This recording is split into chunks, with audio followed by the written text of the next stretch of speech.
안녕하십니까. 행복한 아침 이재용입니다. 안녕하세요. 정예인입니다. 오늘은 10월 18일 수요일이고요. 날씨 궁금합니다. 아유, 쌀쌀해서 말이죠. 네. 마지연 기상캐스터. 네, 안녕하세요. 상암동에 나와 있습니다. 오늘도 아침 공기가 쌀쌀했죠. 현재 내륙을 중심으로는 아침 기온이 5도 안팎, 강원 산간은 영하까지 떨어져 있는데요. 바람이 불어서 체감 온도는 더 낮을 걸로 전망됩니다. 네, 주변에 감기 환자가 크게 늘었더라고요. 오늘 날씨 어떤지 전해주세요. 오늘은 전국이 대체로 맑다가 낮부터 구름 많아지겠습니다. 어제 북한산에는 올가을 첫 단풍이 관측됐는데요. 단풍은 이달 말 절정에 이를 예정이니까요. 가족들과 나들이 계획 세워보셔도 좋겠습니다.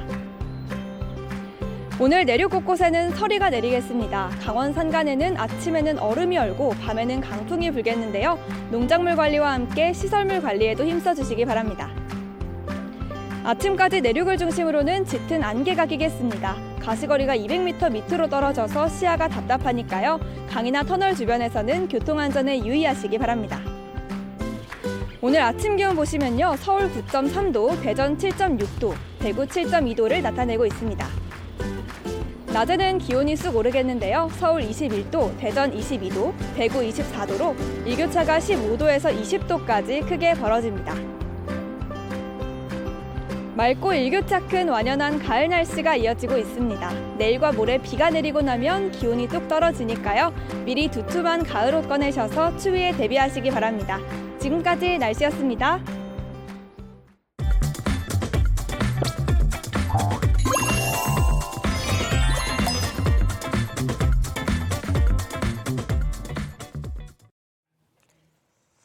네, 화제 이슈를 발빠르게 전해드리는 모닝 브리핑 순서입니다. 김성환 시사평론가와 함께합니다. 어서 오세요. 네, 안녕하세요. 네, 첫 번째 이슈부터 전해주시죠. 네, 첫 번째 이슈는 한전 포상금입니다.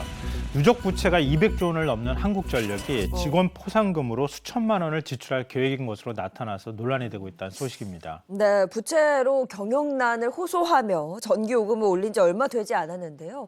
이 직원 포상금으로 수천만 원을 지급했다. 이게 어떻게 된 일일까요? 지금 뭐 수천만 원이가 제가 말씀드렸으니까 뭐 그렇게 큰 금액은 아니네 이렇게 생각하시는 분들이 있을 것 같은데요. 한전이 적자가 시작된 게 2021년부터입니다. 그때부터 지난해까지 직원 포상금으로 지급한 게 4억 2천만 원이 넘는다 그래요. 그리고 자회사들 별로도 지금 포상금 지급 제도를 갖고 직원들 포상들을 하고 있다고 하는데요. 근데 이게 논란이 되고 있는 상 이름이 한전인상입니다. 1984년부터 직원들을 성과가 있는 직원을 대상으로 상을 줬다고 하는데요. 세 개 부분의 최우수상에는 각각 500만 원씩 직원들한테 지급하고요. 대상인 한 명에게는 1,000만 원을 지급한다고 합니다. 이뿐만 아니라 이외에도 순금 휘장 그리고 가족여행을 위한 국민 관광 상품권도 지급한다고 하는데요. 뭐 직원 사기 차원에서 포상은 할 수 있겠지 이렇게 생각할 수 있는데 문제는 한전의 누적 적자가 너무 많다는 겁니다. 이런 상황에서 포상 잔치를 벌여야 되겠느냐 이런 곱지 않은 시선도 있다는 얘기입니다. 저희가 그냥 공기업이 아니고 아마 상장도 있지 않습니까? 네, 그렇죠. 상장기업이잖아요. 네네. 네, 상장기업입니다. 4분기 전기요금 인상의 또 명분이 될 추가 자구책을 내놓겠다 이렇게 얘기를 했죠. 네, 맞습니다. 지금 조만간 자구책을 발표할 것으로 예정이 돼 있기도 한데요. 지금 국제 에너지 가격 오르고 그다음에 고환율 여파로 한국전력이 누적 적자가 굉장히 심각하다고 하는 사실은 아마 많은 분들이 아실 겁니다. 올해만 해도 한 47조 원의 적자가 날 것으로 보이는데요. 그래서 이미 여러 차례 전기요금을 인상했고 올해도 전기요금을 한 차례 더 인상해야 된다는 게 한국전력의 입장입니다. 그런데도 불구하고 사실 이런 포상금 얘기가 나오니까 좀 아무래도 불편할 수밖에 없다 이런 얘기가 나오는데요.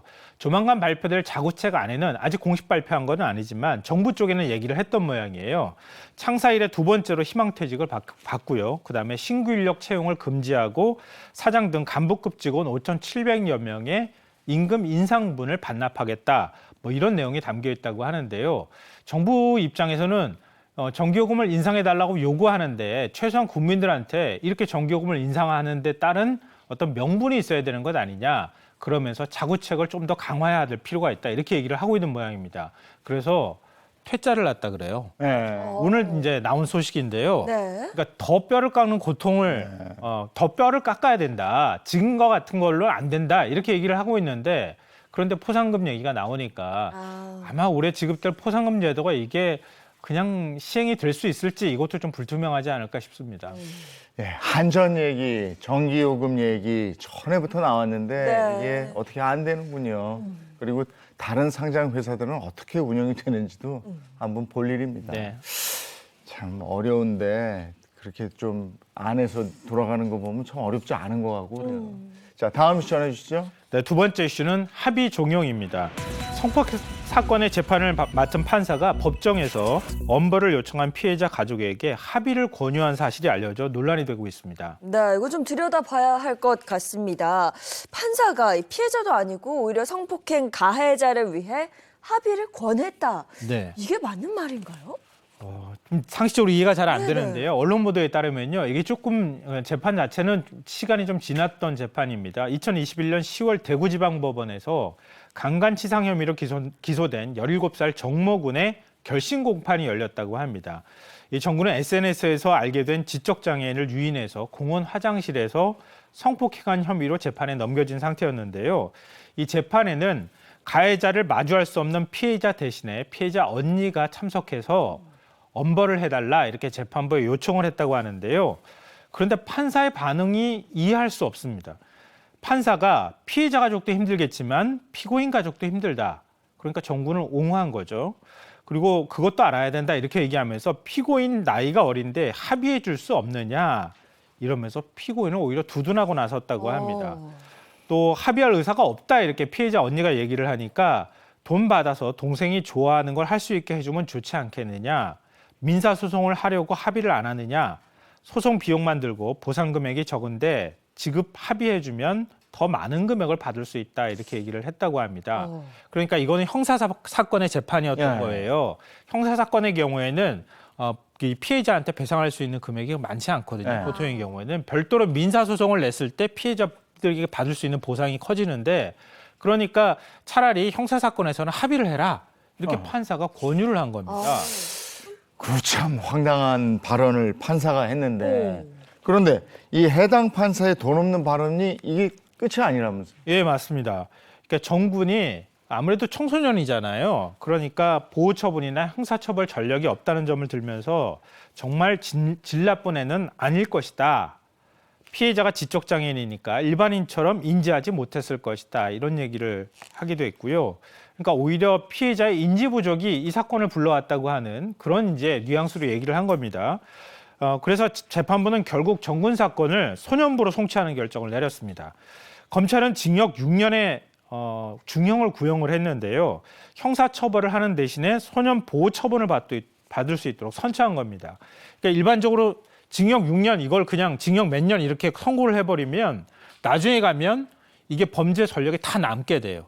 일종의 전과자가 되는 거거든요. 네. 그러니까 소년 같은 경우에는 청소년들은 소년부 보호 처분을 받게 되면 그러면 전과도 남지 않게 되고 나중에 가서는 굉장히 형이 단기형이 나오게 될 경우에는 감옥에도 얼마 안 있게 됩니다. 그러니까 일종의 이제 자라는 청소년들을 배려한 조치라고 할 수 있는데요. 그런데 이 정도 사건인데도 불구하고 그냥 소년부 보호 송치를 해버린 거예요. 그러니까 굉장히 선처를 해줬다 이렇게 볼 수 있는 건데요.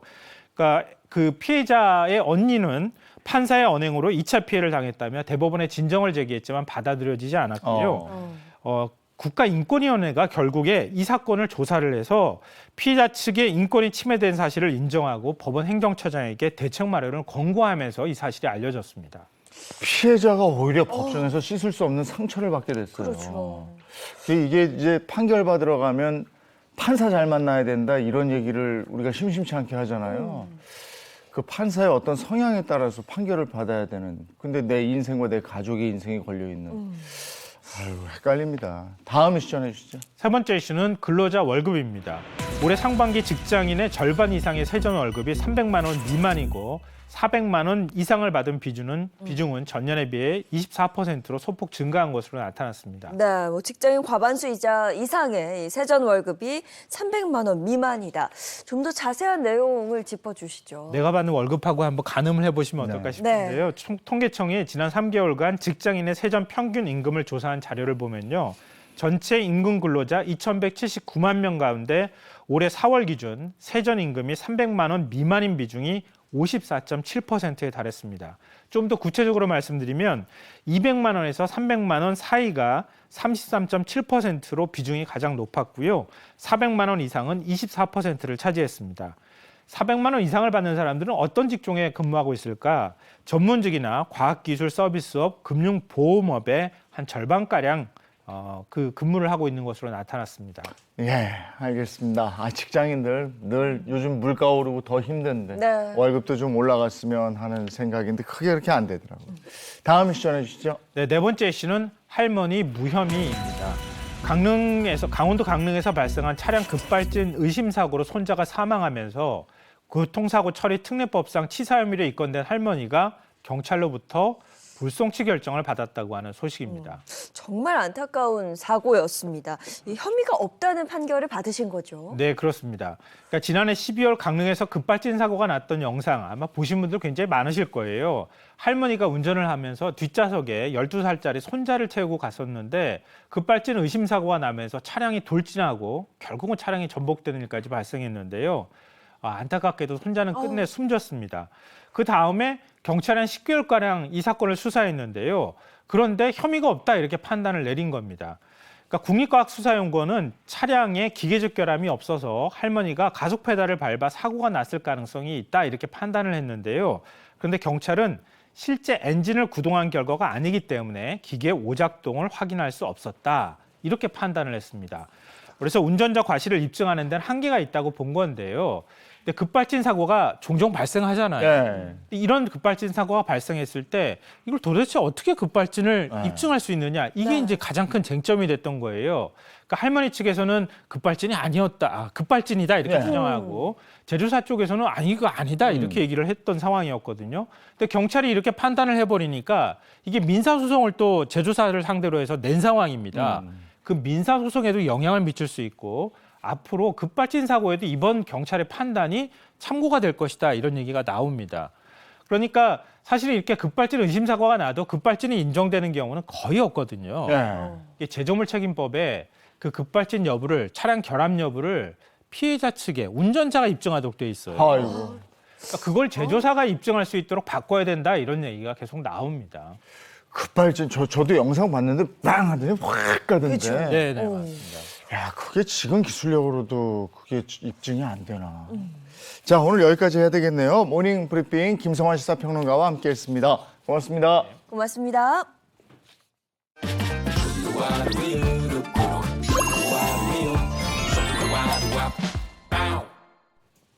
요즘 배는 어쩜 이렇게 맛있어요? 난 어제도 집에서 배 먹었는데 정말 맛있더라고요. 네, 뭐 정말 달고 맛있죠. 네. 가을하면 정말 빼놓을 수 없는 과일이 배이네요. 그런데 요즘 해외에서도 우리 배를 찾는 분들이 그렇게 많이 늘어났다고 하더라고요. 해외에서 우리 배를 찾는 이유가 뭔지 궁금하네요. 이유가 뭐 크게는 한 두 가지 정도로 꼽을 수 있을 것 같은데요. 첫째는 당연히 우리나라 배가 맛이 좋기 때문이고요. 두 번째는 이 배가 숙취 해소에 좋다고 입소문이 났기 때문이라고 합니다. 어떻게 된 일인지 궁금하시죠? 영상 바로 보겠습니다. 최근 세계 각국 SNS에서 화제가 된 숙취 해소 음료. 그런데 사람들이 마시는 음료를 자세히 들여다보니 이거 한국 아닌가요? 한국산 배로 만든 배즙의 매력에 푹 빠진 외국인들. 특히 숙취 완화에 도움이 된다고 알려지며 그 인기가 하늘로 치솟는다는데. 그래서 찾아가 봤습니다. 우리나라 최대 배 주산지인 전라남도 나주. 가을 수확기를 맞아 풍성해진 배나무와 함께 1년 농사의 결실을 거두는 농민들이 바쁜 시기를 보내고 있는데요. 그중 배농사 30년 경력을 자랑하는 베테랑 부부를 만났습니다. 안녕하세요. 안녕하세요.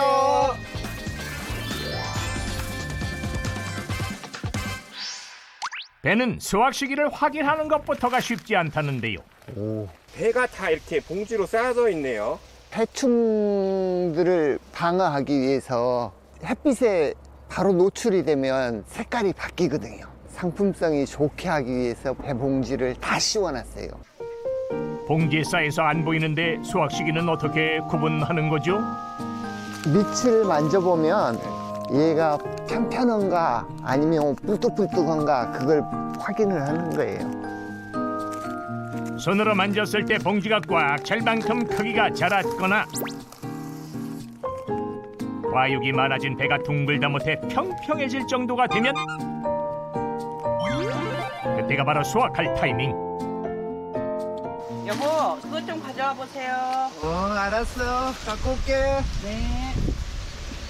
배 수확은 안 하고 어디로 가시는가 했더니 난데없이 집채만한 기계가 등장하는데요. 대체 이 커다란 건 어디에 쓰는 물건입니까? 사다리가 필요 없이 여기에서 작업을 할 수 있는 공간을 만들어주는 거예요. 사다리는 안 타요? 요즘 시대가 어느 시대인데요. 사다리 타면 힘드니까 이 기계를 해가지고 하고 있습니다. 변화를 두려워하지 않는 것이 부부의 30년 농사 비결이라 하는데 그 기세를 이어서 지난해부터는 새로운 분야에 도전했답니다. 여기 보면 4USA라고 적어져 있어요. 이거는 이제 미국 수출용으로 봉지 씌울 때부터 정해놓은 거예요. 바다 건너 미국으로 갈 수출용 배를 재배한다는 것. 신고배인데요. 미국이나 다른 데도 배가 있어요. 네. 근데 과즙이 그렇게 많지 않습니다. 대부분 조리를 해먹는 서양 배와는 달리 과일 그 자체로 먹을 수 있는 아삭하고 달콤한 한국산 배에 외국인들도 푹 빠졌다네요. 저 피디님 예. 멀리서 오셨는데 저 귀한 배 한번 드셔보실래요? 뭐 다른 배가 있어요? 네. 우리 배의 매력은 이게 끝이 아니다. 품종별로 맛도 모양도 다른 배를 다양하게 재배하고 있다는데요. 그런데 귀하신 몸이라 하더니 이 울퉁불퉁한 배는 뭡니까?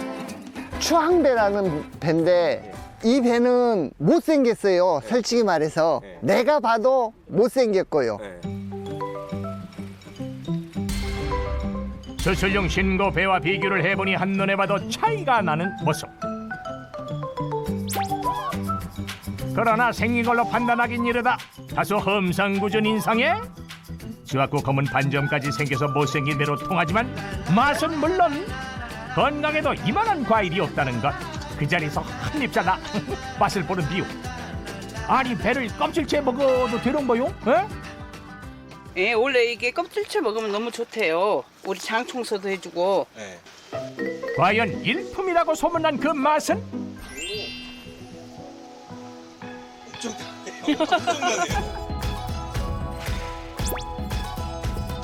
그렇게 30년간 품질 좋은 배를 판매해온 베테랑 부부. 이들이 국내를 넘어 해외 시장에 도전한 이유가 있다는데요. 30년 동안 국내에다 시판을 했는데 이 맛있는 배를 해외에도 좀 알려보고 싶어서 그래서 이제 수출 농가로 우리 배의 매력을 알리려는 이들을 도와주는 사람도 생겼습니다. 안녕하십니까. 어서 오세요. 어서 오세요. 처방전이 나왔습니다. 무엇이 처방전이라고요? 농가분들께서 수출을 하시는데 사용하시는 약재들을 저희가 한 달 이렇게 사용하실 수 있도록 매월 처방전을 만들어서 이렇게 공급을 해드리고 있습니다. 전문 지식을 갖춘 지도사가 수출에 어려움을 겪지 않도록 돕는다는데요. 농민들이 생산한 배를 수출길에 올리는 역할도 맡는다고 합니다. 잘 부탁드려요. 그렇게 선과장으로 이동한 배는 수출을 하기 위해 이곳에서 꼼꼼한 선별 작업을 거치는데요. 합격품과 비합격품을 나눠가지고 합격품은 수출을 보내고 비합격품은 가공용으로 이렇게 보내는 작업을 하고 있습니다. 합격의 문턱을 넘는 건 쉽지 않습니다. 배의 꼭지를 자르고 해충이나 이물질을 제거하고 난 후에도 폼질이 나쁜 배가 보이면 곧바로 수출품에서 제외가 된다고 하네요. 정액균이나 이런 약간의 흠 이런 것들은 가면서 썩거나 좀 문제가 될 수 있는 부분이 있습니다. 흠이 있거나 모양이 예쁘지 않은 제품도 영락없이 제외.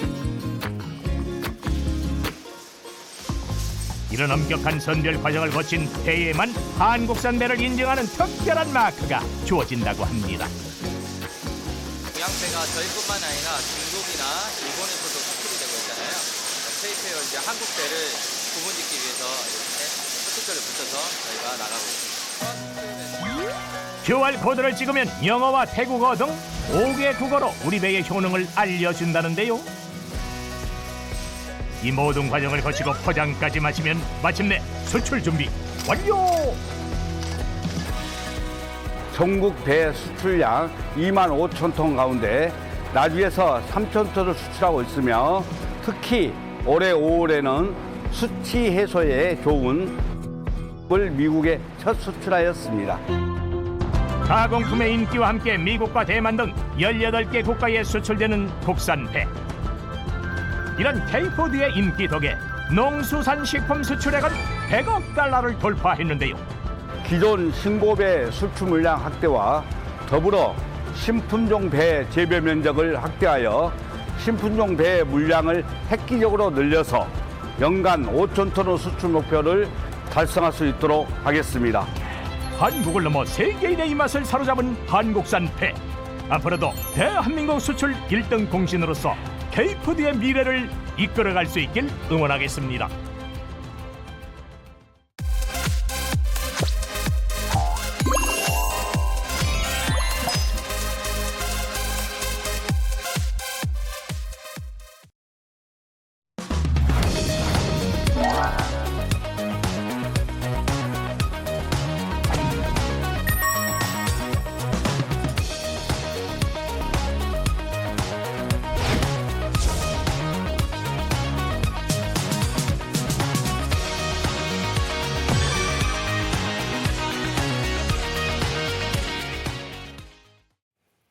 한 주간의 핫한 연예 소식 알아봅니다. 연예 라이브 시간입니다. 네, 오늘도 반가운 세 분과 함께합니다. 인사 먼저 부탁드릴게요. 안녕하세요. 연예계 팩트사냥꾼 홍종선입니다. 안녕하세요. 미남 전문 기자 자칭 특종 여신 최선아 기자입니다. 네, 잠시만요. 따끈따끈한 연애 소식 전하고 가실게요. 안녕하세요. 개그우먼 박은영입니다. 네, 반갑습니다. 자, 은영 씨, 오늘 연예 라이브 첫 번째 주제는요? 네, 연애 라이브 첫 번째 소식은요. 재혼엔 나이가 없다입니다.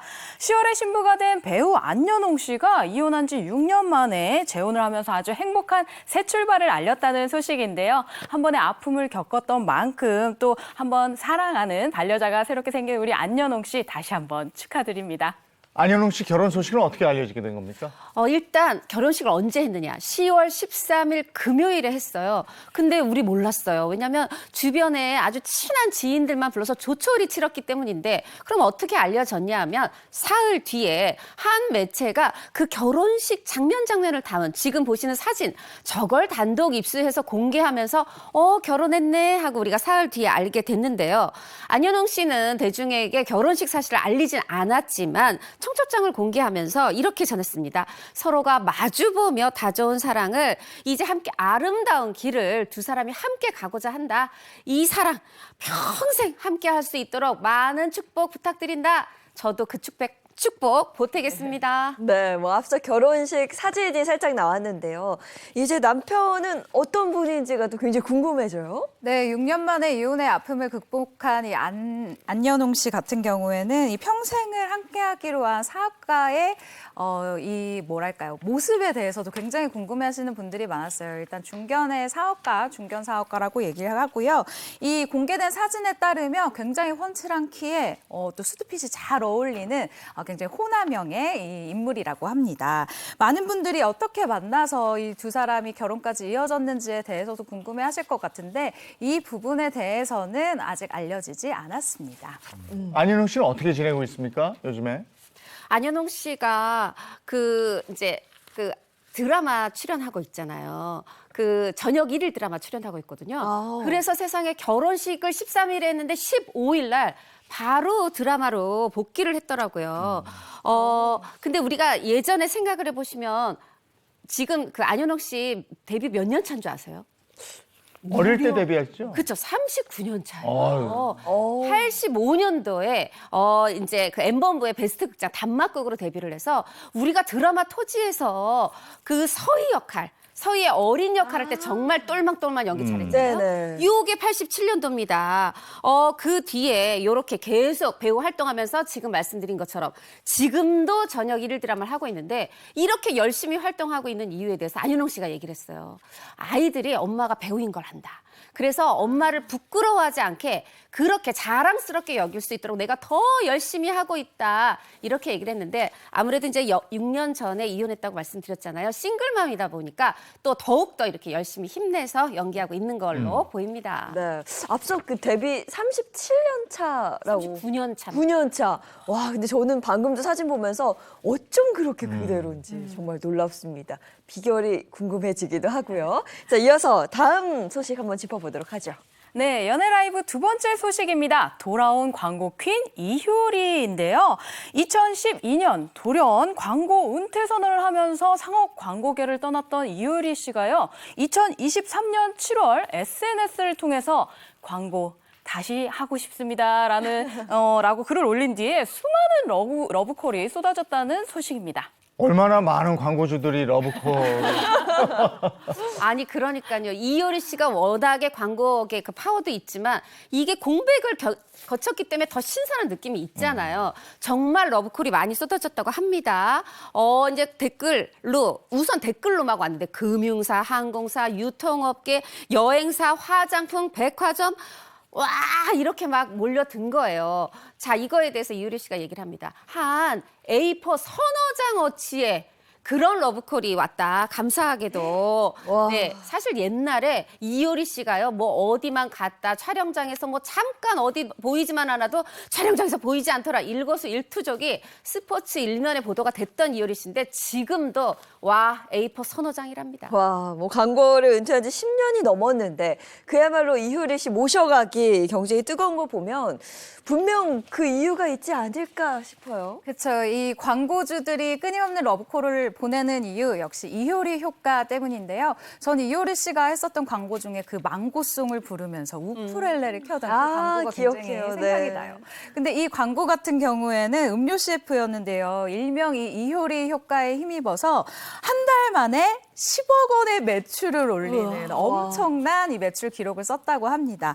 이뿐만 아니라 이 땡땡전자의 휴대폰 매출을요. 4년 동안 이 무려 300% 매출 신장에 기여를 했다고 하는데요. 땡땡전자에서 이례적으로 이 모델 계약 종료 후에 고맙다 효리야라는 이 헌정 광고를 찍기도 해서 굉장한 화제를 모았습니다. 이 6년 만에 후디의 반바지를 발표한 이효리 씨 완전한 이 활동 복귀를 예고한 가운데 이효리 씨의 파급력 더욱 더 넓어질 것으로 예상이 됩니다. 아니 그렇게 해서 이제 A4 서너 장 받고 그중에서 이효리 씨가 제일 먼저 못 택했을까 궁금했는데 역시 유통의 시대인가 봐요. 유통업계를 택했더라고요. L 유통업계를 택했는데 세상에 지금 광고도 아니에요. 광고 티저 하나 공개가 됐거든요. 그랬더니 얼마나 화제냐 하면 이게 지난 3일 날 공개가 됐는데 일주일 만에 조회수 270만 회. 그리고 지금 현재 13일이 지났는데 370만 회. 아주 뭐 저도 이제 블로그 막 댓글 찾아봤더니 너무너무 기대된다며 아주 빨간색으로 물든 이효리가 기대된다며 아주 반응이 대단하더라고요. 네. 아마 그 슈퍼스타라는 수식어가 가장 잘 어울리는 스타가 아닌가라는 생각이 듭니다. 이어서 세 번째 연예 소식 전해주세요. 네, 연예라이브 세 번째 소식은요. 고아가 된 것 같다입니다. 가족 내 법적 분쟁에서부터 논란을 벗어난 사생활 폭로전까지 이어지고 있는 박수홍 씨의 이야기인데요. 부모의 사생활 폭로 이후에 정말 박수홍 씨 내가 고아가 된 것 같다라고 아주 참담한 심경을 밝혔습니다. 부모 형제가 있지만 고아가 된 것 같다. 박수홍 씨 부모는 어떤 얘기를 한 건가요? 지난 13일이었습니다. 이 박수홍 씨 친형 내외의 횡령 위반 혐의를 다투는 재판이 벌어졌는데요. 일단 이 진행 중인 가운데 박수홍 씨 부모님이 이 8차 공판 진행 현장에 나타났습니다. 그리고 취재진을 만나서 이제 좀 격앙된 모습을 보였는데요. 이때 먼저 박수홍 씨 아버지가 수홍이가 만난 여자만 해도 내가 아는 것만 6명이다. 그리고 뭐 아기가 생겨서 형과 형수에게 처리해달라고 한 적도 있다. 뭐 여자친구에게 외제차를 사준 적도 있고 뭐 전화번호를 바꿨다라면서 민감한 사생활까지 언급을 해서 대중에게 엄청난 충격을 안겼습니다. 그리고 이 장남을 감싸는 박수홍 씨 아버지의 폭탄 발언은 멈추지 않았는데요. 박수홍 씨 아버지가 법정에서 집 청소와 이 관리 등을 내가 도맡아서 했는데 흡혈귀도 아니고 내가 뭘 아들의 무엇을 빨아먹었다는 것이냐라고 격노하는 모습을 보이기도 했습니다. 네, 그런가 하면 박수홍 씨의 어머니는요, 박수홍 씨 아내에 대한 무차별 폭로를 이어갔다고요? 네, 뭐 일단 그 내 아들이 그 며느리한테 가스라이팅 당했다. 이게 이제 주장의 요지예요. 그러면서 이제 말하자면 이게 다 이제 큰아들 감싸기인데 이 어머님이 하신 말씀은 그 시대 우리보다 한참 전의 세대 또 그 분의 개인 의견이라는 걸 말씀을 드리고 싶어요. 왜냐하면 또 이 얘기를 들으시면서 요즘 시대의 여성을 이렇게 표현하냐 불쾌하실 수도 있을 것 같아서요. 뭐라고 했냐면 결혼하면 남편이 돈이 많으니까 타소곳하게 집에 있어야지. 돈만 타고 놀러 다니고 또 변호사 사무실에 가서 철판 깔고 억울한 사람들을 자기가 다 구제해 주겠다더라. 우리 집안을 이렇게까지 망가뜨려 놓고 어떻게 거의 이건 좀 비난에 가까운 네 이런 또 이제 발언을 하셨다고 합니다. 아유. 여기에 대해서 박수홍 씨는 어떤 입장이에요? 일단 시청자분들한테 먼저 짚어야 할 부분이 있을 것 같은데요. 제가 말한 위 발언 그리고 이 홍정성 기자가 얘기해 주신 이 발언은 사실 확인이 되지 않은 그리고 사실이 아닌 내용이 대부분입니다. 제가 박수홍 씨를 대리하고 있는 이 변호인분과 어제 통화를 마쳤는데요. 부모님이 말씀하신 그러니까 이제 굉장히 대중에게 충격을 한 게 어떻게 부모님이 아들에 대해서 이렇게 얘기를 할 수가 있어라고 얘기했었던 이 위 모든 이 내용 같은 경우에는 예전에 한 유튜버가 이 박수홍 씨 부부를 허위로 명예훼손을 할 때 말을 했었던 그 25가지 내용과 정확히 일치한다라는 거였습니다. 일단 그렇기 때문에 허위 사실이다라고 얘기를 하고 있는 거고요. 이 주장을 한 유튜버가 고인이 되면서 허위 사실 유포 및 명예훼손 이 관련 사건이 공소권 없음으로 종결이 된 상황이에요. 그래서 박수홍 씨 법률 대리인 변호사는 관련 내용을 이 유튜버에게 제보한 사람이 있어요. 근데 그게 박수홍 씨의 형수입니다. 그렇기 때문에 굉장히 또 충격을 안기고 있는데 이 허위 사실을 이야기한 형수를 우리가 고소하기로 했다라고 알리기도 했습니다. 박수홍 씨는 내가 고아가 된 것 같아. 이런 얘기까지 할 정도로 좀 참담한 심경인가 봐요.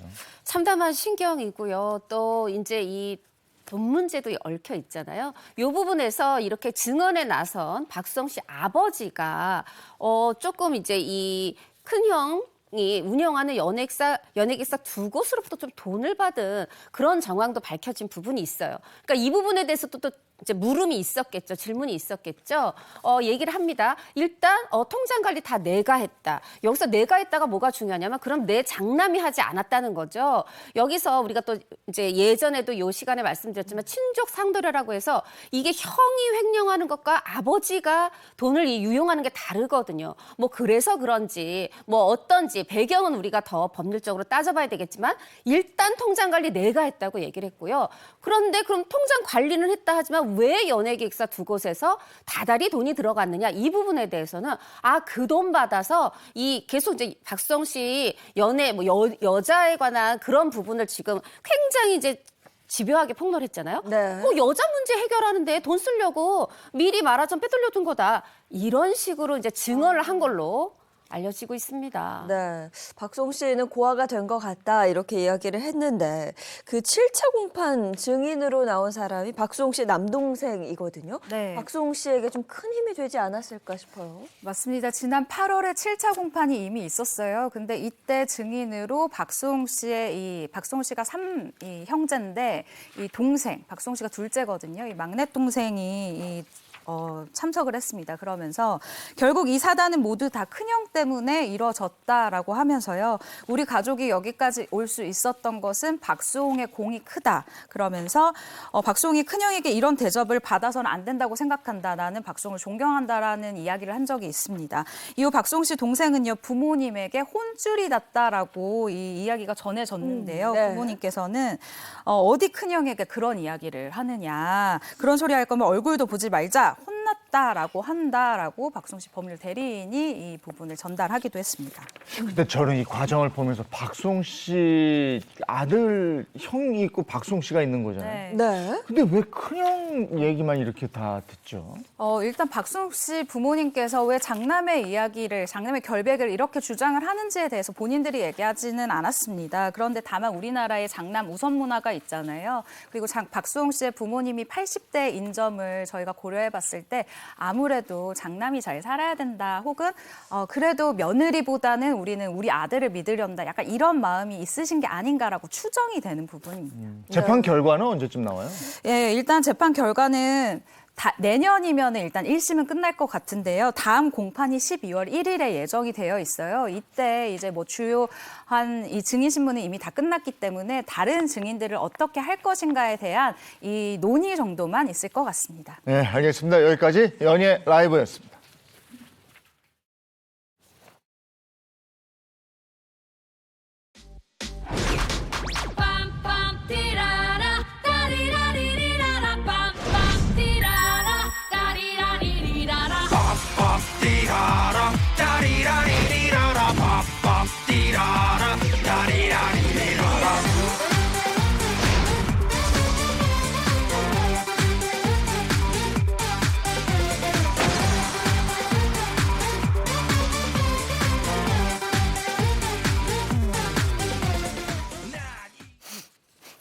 네, 이번엔 반가운 스타들의 인생 이야기를 알아보는 스타 초대석 시간입니다. 오늘 초대 손님은 누군가요? 네, 오늘 초대 손님 굉장히 화려합니다.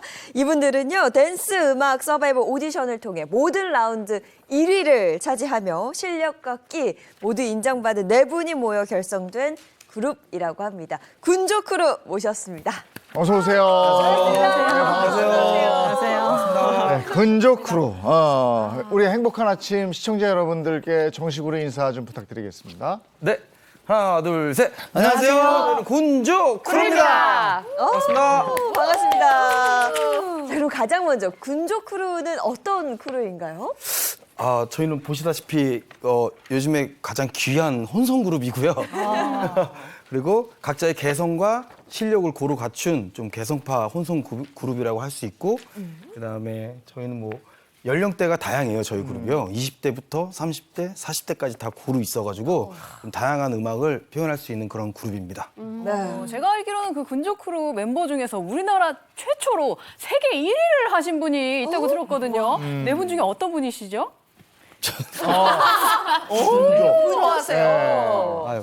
어쩐지 그 외모와 눈빛이 예사롭지 않다. 이런 느낌이었는데 어떤 대회에 나가시게 된 거예요? 2001년도에요. 그 저희 대한민국의 비보이가 한참 이제 활동할 때 이제 처음으로 세계대회 독일에서 열린 배틀 오브 더 이어라는 대회에서 제가 이제 한국 대표로 출전하게 됐습니다. 한국 대표로 출전했는데 처음 출전했는데 세계 1위. 와, 그 2년 뒤에 2003년에도 또 UK 비보이 데이에서도 또 준우승하셨죠. 정말 대단한 분인데 한마디로 그냥 정말 비보이로 이 비보잉으로 춤으로 한국을 세계에 알렸다. 이렇게 얘기를 할 수 있을 것 같은데 사실 이게 비보잉이 보통 체력적으로 이게 힘든 게 아니잖아요. 정말 이 열정과 노력으로 일구어서 이뤄낸 군조 씨의 인생 1막이었다. 이렇게 말씀드릴 수 있을 것 같습니다. 군조 씨가 제가 생각했을 땐 우리나라 그 비보이계 한 획을 그었다 이렇게 표현해도 될 것 같은데요. 맞죠? 아니요, 그거는 좀 과찬이고요. 저는 좀 어렸을 때부터 워낙 이제 춤을 빨리 접해가지고 이제 그때 당시가 좀 비보이 대한민국의 비보이가 많이 없을 때예요. 그래서 저는 좀 운이 좋았다. 저는 그렇게 생각하고 있습니다. 겸손함까지. 아니, 행복한 아침에 그동안 많은 가수분들이 나왔는데 혼성 그룹은 처음 나오신 것 같거든요. 네. 네 분인데 각자 어떤 역할을 맡고 있는지 그게 궁금해요. 한 분 한 분 좀 얘기 좀 해주시죠. 네, 일단 저는 이 팀의 리더이자 맏형이자 중심으로 기둥이 되고 있는 리더 군조라고 합니다. 네, 반갑습니다. 네, 반갑습니다. 네, 안녕하세요. 저는 군조크루에서 라이브 그리고 중간 다리 역할을 하고 있는 선엘입니다. 반갑습니다. 안녕하세요. 저는 군조크루에서 춤 노래도 하고 있고 그 와중에 이제 분위기 메이커 지혜입니다. 네, 안녕하세요. 저는 이제 팀 내에서 댄싱 머신과 춤심추형을 맡고 있는 막내 배찬일입니다. 네, 반갑습니다. 반갑습니다. 각자 정말 중요한 역할을 담당하고 있는데 90년대에는 혼성 그룹을 우리가 좀 봤는데 맞아. 최근에는 거의 없었잖아요. 그쵸. 사실 90년대에는 사실 이 우리 군조크루가 아까 전 라운드 1위라고 했잖아요. 첫 무대부터 마지막 결승 무대가 사실 룰라였어요. 그 룰라도 혼성 그룹이었고 사실 제가 좀 나이 먹어서 그 전으로 가보면 우리 새샘 트리오나 라미 씨도 붐붐하고 같이 하고 이게 이렇게 좀 많았는데 정말 지금은 너무 귀한 그런 이제 그룹이 됐어요. 사실 지금 그러면 제일 이때까지 살아남은 다 사라졌는데 정말 이 혼성 그룹의 화석 같은 존재가 누구냐면 25년째 활동하고 있는 코요테거든요. 네, 코요테인데 그 이후에 지금 우리가 제2의 코요테가 나오지 않을까. 저도 사실 텔레비전으로 좀 뵀었어요. 이 우승하는 나왔다. 드디어 나왔다. 이런 느낌 받았습니다. 맞습니다. 또 국내 최장수 혼성 그룹 타이틀을 이어가고 있는 또 코요테의 신지 씨 역시 이런 얘기를 했습니다. 과거에는 정말 룰라 쿨 같은 선배님들부터 함께 활동을 했었던 스페이스 A, 샵도 다 혼성 그룹이었는데 이제는 혼성 그룹으로 활동하는 사람이 많지 않아서 너무 아쉽다. 새롭게 생겨나지도 않아서 너무 안타깝다라면서 새로운 혼성 그룹의 탄생을 또 염원했던 바가 있거든요. 네. 근데 신재 씨뿐만 아니라 정말 많은 팬분들이 아마 이런 혼성 그룹을 기대하고 기다리고 있었을 것 같은데요. 어떻게 네 분이 모여서 군조크루를 만들게 됐을까요? 일단은 지금 저희가 만들어진 지는 얼마 안 됐지만 네. 동생들이 저랑 함께 무대에 오래전부터 같이 섰던 동생들이에요. 후배들이고. 그래서 써니 같은 경우에는 이제 저희가 아예 무명 시절 때 되게 어렸을 때 이제 라이브 카페에서 이제 아르바이트 하면서 거기서 이제 힘든 시절을 같이 몇 년 동안 음악 생활을 같이 했던 동생이고 또 찬일이 지혜는 저와 같이 이제 댄서로서 원래 댄서로서 활동을 했던 동생들이거든요. 그래서 이 동생들하고 같이 그 오디션 프로그램을 처음 이렇게 공지를 봤을 때 90년대 댄스 음악으로 처음으로 대결을 하는 거다 이걸 봤을 때 이건 참가하고 싶다 이런 생각이 확 들더라고요. 그래서 동생들한테 제안을 해서 우리 한번 그룹을 한번 나가보지 않을래 했는데 이제 동생들이 함께 하게 됐죠. 혼조 씨 예전에 노래 입술인가요? 내셨을 때 선을 씨가 피처링하지 않으셨어요? 맞아요. 그죠? 네.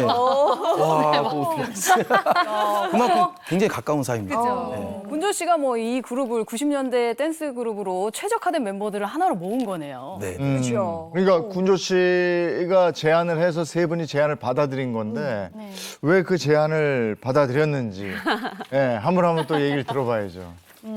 저는 이제 워낙에 오빠랑 오랫동안 군조 오빠랑 오래 같이 활동을 하기도 해왔고 제가 이제 활동을 한 지 10년이 넘었어요. 데뷔를 한 지. 근데 이제 설 수 있는 무대가 모두 많지는 않잖아요. 근데 이런 댄스 가수 오디션이라고 했을 때 또 오빠랑 함께 한다고 했을 때 너무 자신이 있었어서 참가하고 싶다는 생각이 들어서 합류하게 됐습니다. 찬일 씨 같은 경우는 댄서로 활동을 하셨었잖아요. 네. 춤신추망으로 직접 이제 소개를 하셨는데 군조크루 제안을 받고 굉장히 흔쾌히 결정을 했다고 들었어요. 네, 맞습니다.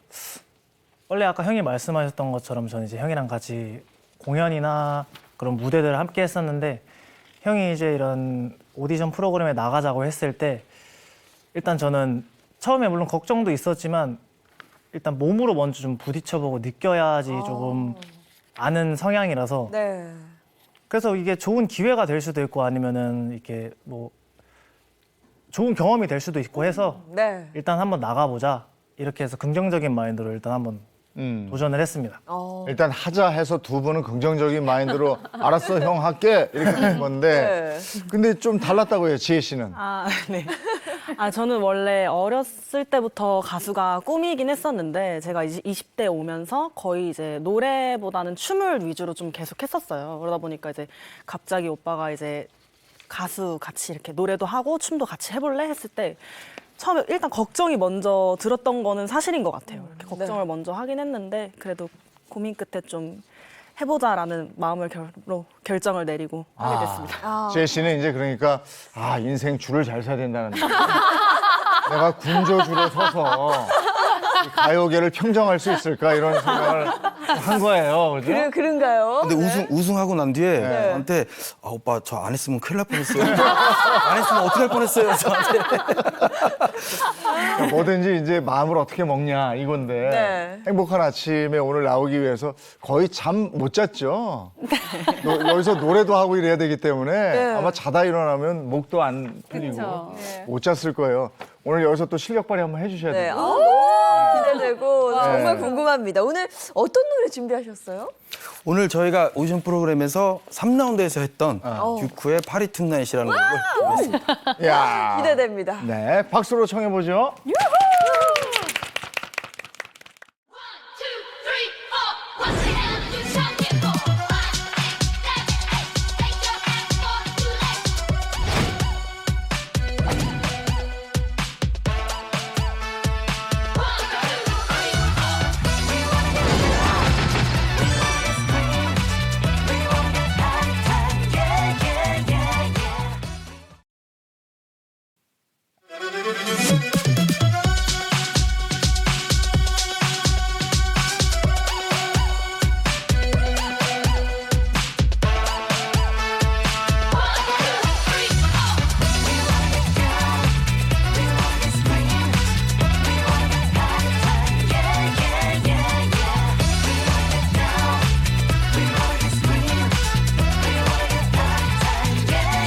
Let's party, boogie party, 날 party, everybody 모두 모인 party. 내 다리 날 따라 춤을 춰요, everybody. Yeah, I'm DJ, 난 너를 보고 있지. Watching you, make it to the, make it to the, make 미쳐, 그래 미쳐, 널 갖고 싶어.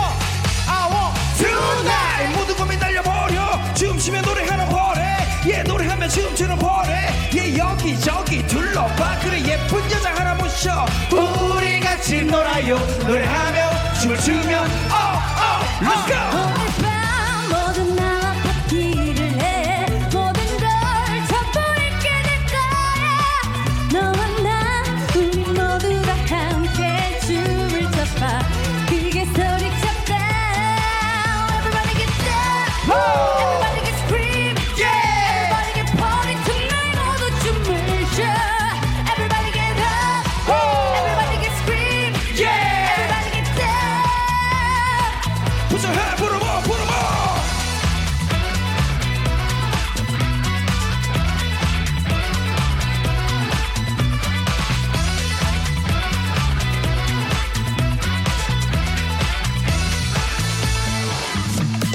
머리 위를 쳐다보면 돌아가는 조명 있고 앞 쳐다보면 바글바글 여자들이 한 잔 동안 생각해도 죽이는 작업이야 남자 여러분들 어떻게 생각해요 맞다고 생각하면 손을 한번 들어봐요 그러면서 우리 같이 소리를 질러봐요 Hey ho Let me say hey ho 머니 나도 머니 너의 돼지목에 걸린 진주 목걸이 얼마니 하 Don't be stuck up 호박에 줄을 많이 근데도 수박이 될 수는 없지 머니 우리 관심 없지 우리 모두 나와 파티를 해. 모든 걸 전부 있게 될 거야. 너와 나 우리 모두 다 함께 춤을 춰봐. 크게 소리쳐봐. Everybody get down. Everybody get scream. Everybody get party tonight. 모두 춤을 춰. Everybody get up. Everybody get scream. Everybody get down. Put your hand, put 'em on, put 'em on. It's a boogie night. It's a boogie night. It's a boogie night. It's a boogie night.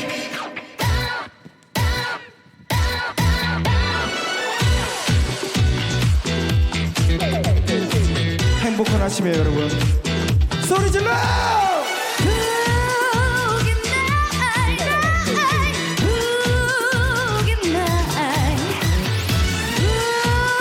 boogie night, boogie night, boogie night.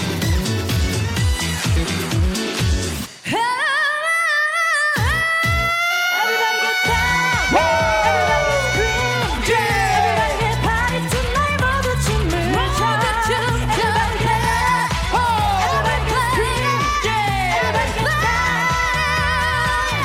해 부르마 부르마 Hit me one more time 부르마 부르마 부르마 부르마 부르마 들어올려 들어올려 우리 모두 들어올려 부르마 부르마 부르마 부르마 부르마 들어올려 들어올려 우리 모두 들어올려 부르마 부르마 부르마 부르마 부르마 들어올려 들어올려 우리 모두 들어올려 부르마 부르마 부르마 부르마 부르마 들어올려 들어올려 우리 모두 들어올려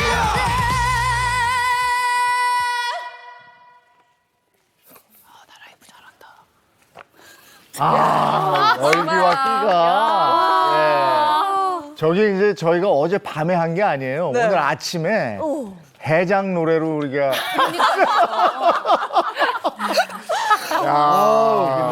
진짜 에너지가 네. 실력들이 워낙 출중하시니까 정말 무대에서 논다고 표현하잖아요. 근데 우리 은영 씨도 함께 노시던데요. 아, 저는 네. 정말 가만히 있을 수가 없어요. 들어올려 하는데 정말 알림송처럼 몸이 이렇게 들어올려. 끌어올려! 에브리바디 날 파리. 너무 신나게 봤습니다.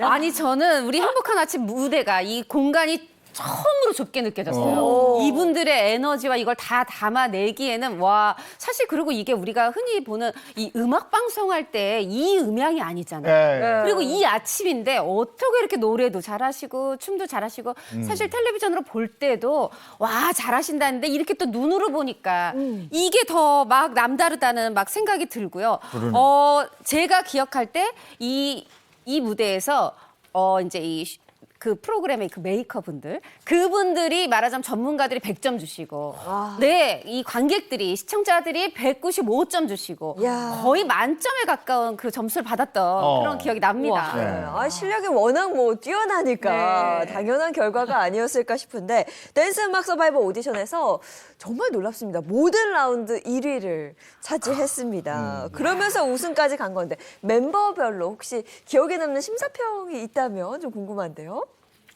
일단 심사위원분들 중에 탁재훈님이 계셨는데 이제 탁재훈님이 제가 이제 저분들께 무슨 말을 합니까 하시면서 이제 당신들 마음대로 하세요. 마음대로 납둬도 저렇게 잘하는데 이렇게 말씀을 해주셨던 게 이제 저한테는 살짝 믿고 보는 군조 크루라고 이렇게 크게 와닿아가지고 그 심사평이 가장 기억에 남았습니다. 지혜 씨는요? 저는 신지 선배님이랑 탁준 선배님이 일단 이제 매 라운드마다 항상 이렇게 집중해서 봐주셨는데 특히 저 같은 경우에는 이제 3라운드 넘어가면서 이제 드디어 지혜 씨 목소리도 좀 들리고 되게 매력적으로도 다가온다 얘기를 해주셔서 그것도 그렇고 또 저희 합이 되게 부럽다고 말씀을 많이 해주셔서 그게 가장 좀 기억에 남았던 것 같아요. 아, 그렇군요. 선엘 씨는요?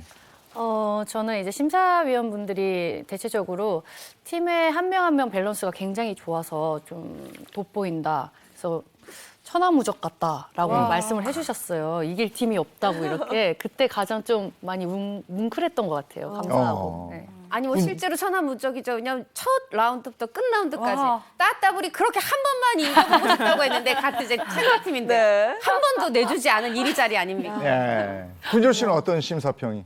저는 결승전 때 그 룰라 선배님 노래를 저희가 불렀는데 그때 이상민 쇼킹 메이커님이 앞에 계셨었어요. 그래서 원곡자님 앞에서 이제 그 노래를 불러서 우승을 하고 있어 너무 기뻤는데 그때 이상민 선배님께서 그냥 최고의 선물을 받은 것 같다고 원곡자님께서 그렇게 말씀을 해주시니까 그게 굉장히 가슴이 와닿고 감동적이더라고요. 저는 지금 이렇게 심사평도 듣고 이 라이브 이 무대도 보니까 사실 우리 군조 크루가 우승을 할 수밖에 없었던 이유가 어느 정도 짐작이 가거든요. 그런데 우리 군조 크루 여러분들도 사실 우승을 어느 정도 예감을 하고 계셨는지가 궁금하거든요. 이거 민감한 질문입니다. 이런 어려운 질문은 막내가 해야죠. 한일 씨가 좀 시원하게 답을 좀 주세요. 솔직히 저희가 1라운드 때 준비할 때부터 우승하겠다 이거. 연습 그만해도 되겠다 이런 마음가짐을 조금 갖고 있었어요. 근데 이제 대단한. 1라운드를 저희가 하면서 다른 팀들의 무대를 딱 봤을 때 저희가 너무 안일하게 생각했다는 게 좀 느껴져서 오히려 자극이 더 돼서 이거 안 된다. 너무 안일하게 생각했다 하면서 저희가 오히려 더 불타오르면서 더 연습을 많이 했던 것 같아요. 그리고 나면서 2라운드 들어가고 3라운드 들어갈 때마다 근데 다시 생각이 계속 바뀌어요. 아니다 이거 우승하겠다. 그런 마음가짐으로 이건 우승해야 된다라는 생각을 가지고 좀 열심히 하다 보니까 좋은 결과가 있었던 것 같습니다. 예. 오디션에서 우승하면 우승 상금이라는 게 있는데, 어우, 나 깜짝 놀랐네. 1억이에요. 1억 받았어요, 지금? 아직 못 받았습니다. 아직은 그거 어디 쓸 거예요? 이러고. 저희는 뭐 아직 계획은 없는데요. 받고 나서 그래도 부모님한테 또 선물도 드리고 저희끼리 또 맛있는 것도 뭐 사 먹고. 근데 음악 활동하는데 많이 쓰이지 않을까 저 예상은 하고 있습니다. 선을 씨는요? 네, 저 같은 경우는 지금 아버지가 암 투병 중이셔가지고 병원비에 좀 보태지 않을까 생각하고 있습니다. 네. 네, 그러면 막내 라인은 어때요? 지혜 씨랑 찬열 씨는 이거 어떻게 하실 거예요? 저는 부모님 드려야죠. 저는 아직 네. 지혜 씨는요? 저는 적금을 좀 할까 합니다. 잘 모아서 나중에 미래 계획에 쓰고 음악 활동하는데도 쓰이지 않을까 합니다. 저는. 네. 아유, 부모님 굉장히 뿌듯해 하시겠어요. 자, 그럼 이제 군조 크루 멤버들 얘기 집중 탐구하는 시간 한번 가져보도록 하죠. 네, 좋습니다. 홍종성 기자, 처음으로 알아볼 멤버는 누굴까요? 당연히 군조 씨부터 알아보겠습니다. 이 팀의 군조 크루의 리더죠. 사실 지금 이제 퍼포먼스의 제왕으로 정말 사실은 여기 오디션 나가기 전부터 유명한 분이에요. 이분이. 왜 그런지 말씀드릴게요. 일단 제가 생각나는 게 2011년에 이 이제 슈퍼스타 K라는 그 오디션 프로그램이 있는데 이때 울랄라 세션이 1등을 했거든요. 우승을 했는데 세상에 이 우승을 한 사람들이 탐내는 이 옆 동네 아주 춤 잘 추는 한 청년이 있었으니 그게 군조 씨예요. 그러면서 우승을 한 게 2011년 11월 제가 날짜도 기억하는데 그 바로 뒤에 합류를 해가지고 우리 대중이 볼 수 있었던 건 한 2012년 6월부터 우리가 군조 씨를 울랄라 세션으로 2016년까지 이렇게 보게 됩니다. 그렇게 해서 정말 춤도 잘 되고 노래도 잘 되는 대단한 팀으로 그렇게 활동을 하다가 지금은 제가 왜 퍼포먼스의 제왕이라고 하냐면 다 생각나실 거예요. 우리 코로나 시절에 2020년에 가왕 나훈아 씨가 TV에 나와서 콘서트를 통해서 많은 이 국민들을 위로했잖아요. 그때 좀 춤 사이가 남달라? 저분 저렇게 춤을 추셨나? 했는데 그때 그 아담과 이브처럼이란 노래 또 그 테스 형 요거의 안무를 우리 군조 씨가 테스 형 그 가슴 탁탁 치시던 그 생각나시죠? 그거를 우리 또 군조 씨가 하셨고 또 우리 김호중 씨가 아니 이게 이제 남들 다 이 탑 세븐 중에 혼자서 이제 군대에 가느라고 못했던 공연 딱 준비한 거예요. 지난해 그때 또 우리 군조 씨가 이 김호중 콘서트에서 이 어떤 무대 연출, 안무까지 다 맡아서 했기 때문에 퍼포먼스의 제왕으로 불리고 있습니다. 능력자. 2020년 나훈아 컴백쇼는 정말 다들 와 하면서 봤어요. 네. 그거 어떻게 참여하게 되신 거예요?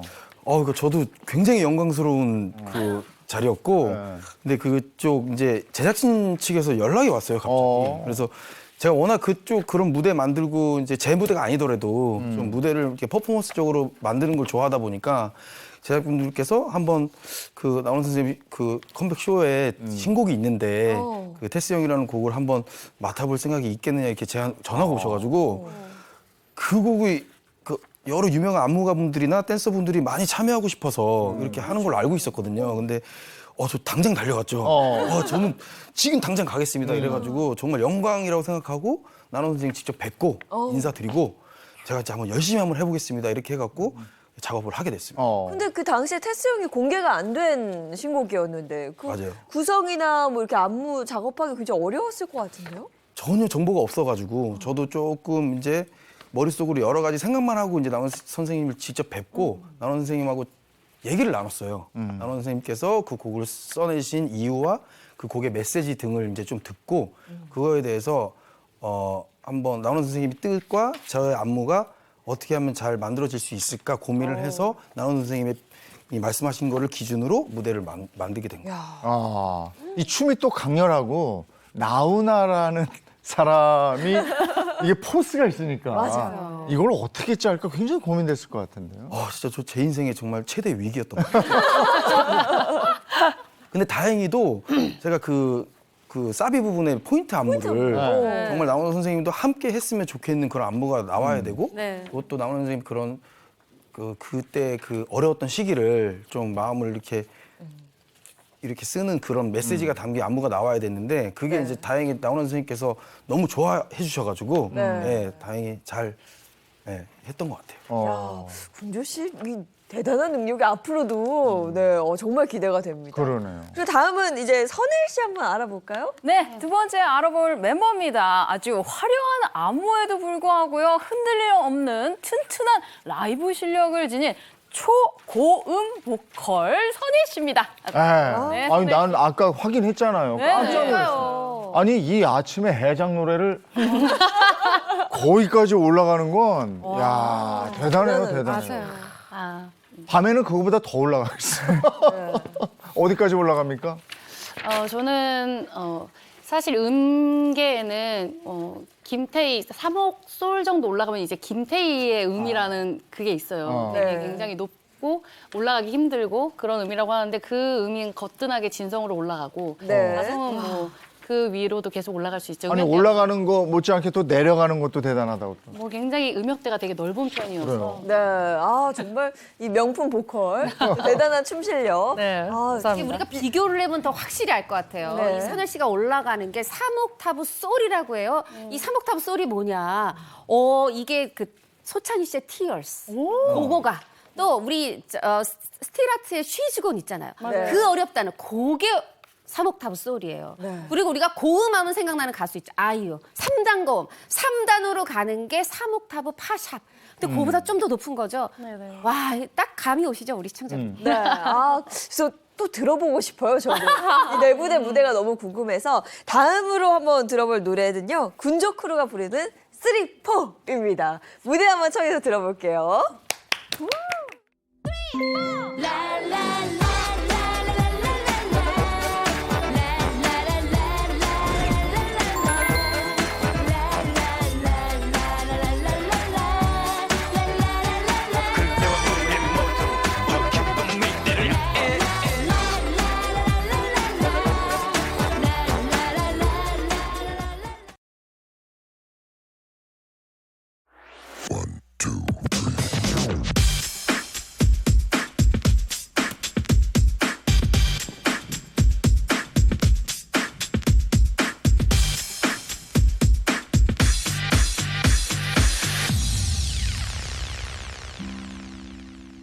여기 숨 쉬는 이 시간은 나를 어디로 데려갈까 많은 기쁨과 한숨들이 뒤섞인 이곳에서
영원히 갖고 싶어 모두 함께 나누며 여기 숨 쉬는 이 시간은 나를 어디로 데려갈까 많은 기쁨과 한숨들이 뒤섞인 이곳에서 더 기쁜 미래를 사랑만으로 가득한 그런 내일로 가고 싶어 서로가 함께 영원히 행복하도록 나 그대 우리 모두 아파한 시간만큼 기쁨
많은 사랑 부탁드려요.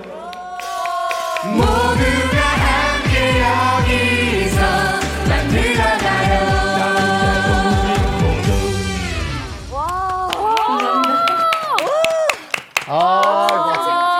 아니 이 시간에 라이브로 아까 것도 지금 8시 36분. 아까 네. 거는 8시 한 10 몇 분? 네. 아, 이거 대단한 분들입니다. 와, 진짜 소름 돋아요. 소름이 아직도 가시질 않아. 열과 성을 다해서 임해줘서 고마워요. 물 한 모금씩 하시고요. 아, 그리고 그 심사위원이 이제 지혜 씨 목소리도 들리기 시작해를 알겠어요. 네, 맞아요. 또 쓰리포 부르시니까 와 또 지혜 씨 목소리도 잘. 아니 그리고 선엘 씨는 지금 보니까 2013년에 데뷔했네. 네, 맞습니다. 아, 2013년에 데뷔해서 네. 이제 빛 봐야 되네. 그럼요. 그죠? 아, 노래 너무 잘하시는데요. 그리고 다음으로 이제 네. 소개할 멤버가 지혜 씨죠, 은영 씨. 네, 맞습니다. 군조크루 세 번째 소개할 멤버는요. 댄서에서 가수로 전향한 우리 탁재훈 씨가 신지 씨가 이제 목소리가 들린다. 정말 매력적인 것 같다라고 소개했던 지혜 씨입니다. 네. 지혜 씨 혹시 90년대 그 댄스 음악 한다는 거에 있어서 부담은 없었어요? 저는 오히려 90년대 이제 음악을 한다 해서 더 부담이 좀 없었던 것 같아요. 저는 이제 옛날에 좀 어렸을 때부터 저희 엄마가 댄스 이 가요 음악을 엄청 많이 틀어주셨어요. 제가 진짜 거의 한 7살 때부터 계속 그렇게 엄마가 틀어주는 댄스곡을 듣고 자랐고 또 90년대 음악을 많이 듣고 자라서 그거에 대한 부담은 크게 없었던 것 같고 오히려 더 저는 좀 더 즐겁게 했던 것 같습니다. 네. 그 에너지가 무대에서도 느껴집니다. 네. 자, 그리고 이제 마지막 순서인데요. 군조크루의 막내 찬일 씨에 대해서 좀 알아볼까요? 아니 지금 보셨지만 군조 씨는 우리가 얼굴 봤었어. 선우 씨 너 이제 어디 있다 이제 나타났니? 우리 지혜 씨는 너의 목소리가 들려라면 지금 무대 보셨죠? 이 군조 크루에서 미모 담당, 에너지 담당 그리고 댄스 담당 정말 댄싱 머신 막내 찬일 씨입니다. 찬일 씨. 댄스 너무 보고 싶어요. 아니 근데 댄스도 잘하시면 노래도 또 아까 보니까 잘하시더라고요. 네. 근데 실력이 뭐 대단해서. 아니 그리고 인상도 강렬해요. 네. 그렇죠. 아, 이게 생방송이다 보니까 모시고 여러 가지 얘기를 나누고 싶은데 저희가 끝내는 시간이 정해져 있어서 네. 앞으로 계획을 간단하게 좀 듣고 오늘 마무리해야 되겠네요. 네네네. 네, 군조 씨부터. 일단 저희가 오디션 프로그램 1등 해서 너무 영광스럽게도 이렇게 감사하게 우승을 했는데 이제 여기서 멈추지 않고 저희는 공연을 너무 좋아하는 사람들이다 보니까 좀 이제는 해외 쪽 이제 해외 글로벌로 나가서 좀 더 넓은 곳에서 저희 K-팝을 알리고 싶은 혼성 그룹으로 최초로 또 해외에서도 또 잘 되고 싶은 욕심도 있고요. 그래서 네. 열심히 연습을 해서 더 좋은 공연으로 많은 사람들과 만나고 싶습니다. 예. 아, 시간이 너무 없다. 군조 씨가 대표로 얘기한 걸로 가름해야 돼. 자, 여러분 군조 크루였습니다. 성원해 주십시오. 고맙습니다. 감사합니다. 내일은 더 쌀쌀하다고 그러는데 이게 바로 겨울로 가는 건가요? 이렇게 완연한 가을이라고 하는데 아침 저녁은 정말 춥습니다. 감기 조심하시고요. 저희는 내일 아침 7시 30분에 돌아올게요. 행복한 아침, 행복한 하루 되십시오. 고맙습니다. 고맙습니다.